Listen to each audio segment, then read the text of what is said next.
What's up, guys? Welcome back to another Watching Sundays video where every Sunday we catch up to our favorite TV shows, movies, and everything in pop culture. We just watched Game of Thrones, The Bells, Episode 5.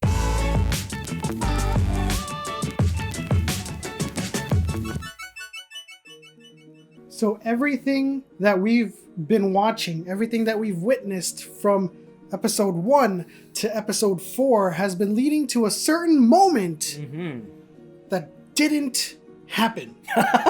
So we were led to believe that Dany was down on her luck, depleted troops, lost the dragon.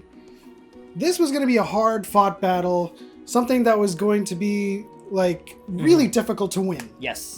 But this is where the episode does a good job, at least in my opinion. It led us down that path, but I think it was never about the hard-fought battle. I think Dany was always going to win, but what this episode does is it paints her merciless Mad Queen moment. No, it just kind of shows her true power, right? Yes. Her true power. Like, I kind of think back in like the first time that Dany gained the dragons and the first time she was rising up in power, she was pretty merciless. Yes. And she kind of overtook all of her enemies fairly easily. And so I think ever since she had the trusted advisors on her side with Tyrion and Varys, and, you know, having a small council and trying to avoid her Mad Queen potential. I wouldn't say Mad Queen, but just like derailing her, her just nature. Advising her to be more of the people's champion, Yes. or just to like win people's hearts in you know, as a political manner as possible.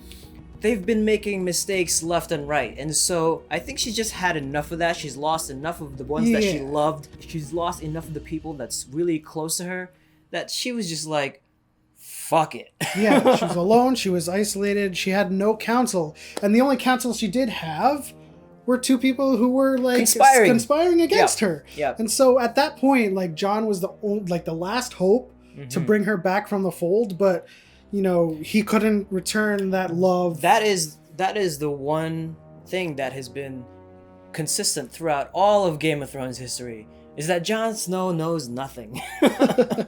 In that very last moment where she's really just clinging on to her sanity and humanity, he like steps away and like, I can't do it. I can't with my aunt. Let it be fear. Yeah.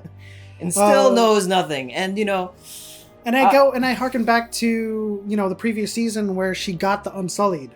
She just walked in and she looked at the men. She's like, these are strong soldiers. I need them. Looked at the slave master and said, Dracarys. Yep. Boom. That's it. That's how she got things done. And then ever since Tyrion and Varys introduced her to Westerosi politics, she not only got soft, she allowed herself to be a victim of Cersei's own politics. Yep. She was trying to play the game with Tyrion and Varys on their side, but Tyrion and Varys had like these ulterior motives about being merciful to the people and winning their hearts, but you're trying to do this at the same time when Cersei is playing her own game, and it's a game that's a little bit more malicious, a little bit more scheming than Varys and Tyrion were allowing Dany to be. Absolutely. And so now when we started this episode, we're like, oh, this is gonna be so hard. What's she gonna do? Is there gonna be more dragons? Is there gonna be wolves? How are they gonna beat Cersei? No, Dany just came down with like ruthless intent, relentless attack, took out the Iron Fleet, just went straight for the batteries and took out all of the Scorpion Towers. It was epic in the way that was displayed. The display of power with just one dragon. Imagine what she could have done with 2 dragons. Let alone 3. Let alone 3. But in any case, if you guys have been disappointed with how the season has gone so far, and you know, in the last video that we did for Game of Thrones, it was kind of like, expect the unexpected. I kept saying expect the unexpected, and this was wholly unexpected. Definitely unexpected. And you might be disappointed with the way it is, but in the heart of the matter, the heart of this episode was the effects of war, or the effects of this one powerful dragon riding queen. And I was telling you as we were watching, is like George R.R. Martin said that Game of Thrones or The Song of Ice and Fire was never good versus evil. And so we've been led up to this point where Dany is kind of like this savior, crusader, messiah, basically. But in this episode, we show that that's not necessarily the case. She's going to be ruthless. She's going to kill some people, and the lines are blurred, right? Yeah. There's no longer a good versus evil. She's the evil side of this, even though Cersei has been evil too. I think they've both been evil at this point. I think I've come to the realization that yes, the word disappointing is fitting for this episode. It is disappointing that Dany became ruthless like that. She turned into, you know, the genetic makeup of a Targaryen, right? Yeah. And that in itself is disappointing. There was an interview with Kit Harington that will show you just a little clip of it, but he did say the word disappointing, and disappointing is so fitting, I feel like, because it is disappointing to see her do it this way. If you could describe the season finale of Game of Thrones in one word, how would you describe it? Disappointing. But that is the consequences of war, of choices, of like what Game of Thrones has all been about. I will say one thing. Disappointing being fitting in this whole episode and all that stuff. But, you know, if you have been, you know, disappointed by the writing, I'm just gonna say there's only one George R.R. Martin. And you can hire 10, 20, 100 writers to fill in all these episodes after the source material is gone. But there's no way you can expect them to write as brilliantly as that man. Mm-hmm. And there was only one Tolkien. And there are a contingent of people who hated the movies too. So it's like you can't please everybody. You know, and as soon as they ran out of runway with source material, it's like... And then they decided that this season was the last season. Yeah. They just had to like double down on everything and just end things. You know what? There's no room for development And anymore. You know what? Before I saw the preview for next episode, I was kind of in the verge of saying things or just like not being happy with Game of Thrones or not being happy with this episode. But after I saw the preview for next episode, it was like, this is the conquest. This is the Dragon Queen, like destroying all of her enemies that's on her in her way. So, and I think like a lot of people who are going to be disappointed in how things turned out imagined the conquest being a little bit more fairy tale-ish. Yeah, I would be more disappointed if it was more fairy tale. Heroes marching, heroes defeating one-on-one combat. Clegane Bowl. We finally got Clegane Bowl. I thought he was really going to get his eyes freaking gouged. He luckily took that strike to the head. Mm-hmm. Arya's in the freaking streets. She's trying to get away from Dany's chaos. Mm-hmm. Everything's just unfolding the way you think war is going to unfold.